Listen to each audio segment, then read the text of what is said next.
alors la différence quand enfin moi quand j'interviens pour essentiellement des équipes de vente dans des marques, c'est que souvent on intervient pour des équipes de vente qui travaillent pour des marques.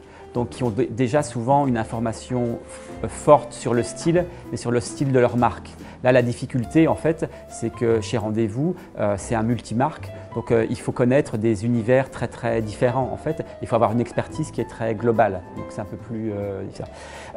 Alors, peut-être que en ce qui concerne les marques françaises, par exemple, les gens sont peut-être plus au courant assez facilement des dernières tendances, de ce qui est pointu, etc. Parce que je dirais qu'à Paris, c'est un peu partout dans la rue et qu'on est peut-être plus entouré par ça, ou en tout cas dans ce secteur-là, les gens qui travaillent dans ce secteur-là. Maintenant, on retrouve un peu les mêmes qualités et puis, je dirais, un peu les mêmes défauts. C'est souvent, comme c'est des gens qui sont dans les magasins, en contact avec la clientèle, il y a un savoir-faire intuitif comme ça qui est souvent très bon. Voilà. Et en revanche, un manque de connaissances, peut-être de culture de mode, ou de connaissances de ce que sont réellement les marques, de comment évoluent les tendances. Donc c'est souvent un peu le même problème, c'est de leur donner des clés pour analyser ça de façon avec plus de méthode.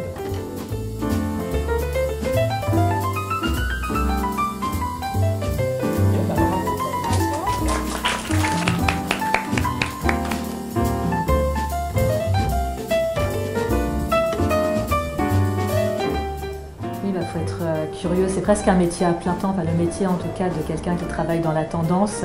C'est un métier qui se passe presque 24 heures sur 24, 7 jours sur 7. Donc c'est vraiment d'être ouvert, de rester curieux, d'ouvrir les magazines, d'essayer de repérer ce qui est nouveau, d'avoir aussi une certaine réflexion parce que tout n'est pas toujours bien non plus dans les journaux. Donc on peut voir sur les réseaux sociaux, il y a une production d'images aujourd'hui qui est dithyrambique, c'est énorme, tout ce on peut avoir accès à tellement d'informations.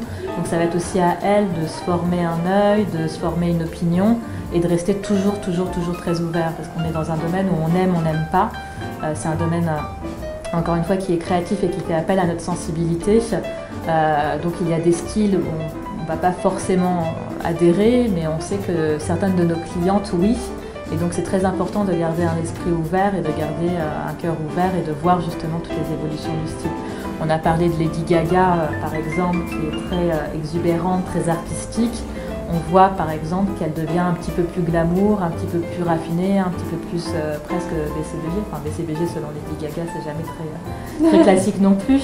Mais c'est important de voir aussi ces évolutions parce que comme ça on peut voir les mouvements des styles, les énergies on va dire artistiques, les courants de mode, les évolutions des besoins des consommateurs et ce qui se passe en général dans les médias.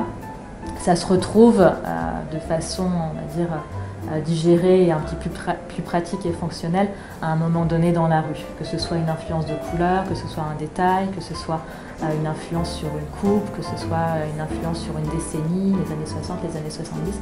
Donc en fait, c'est une formation de vie en permanence.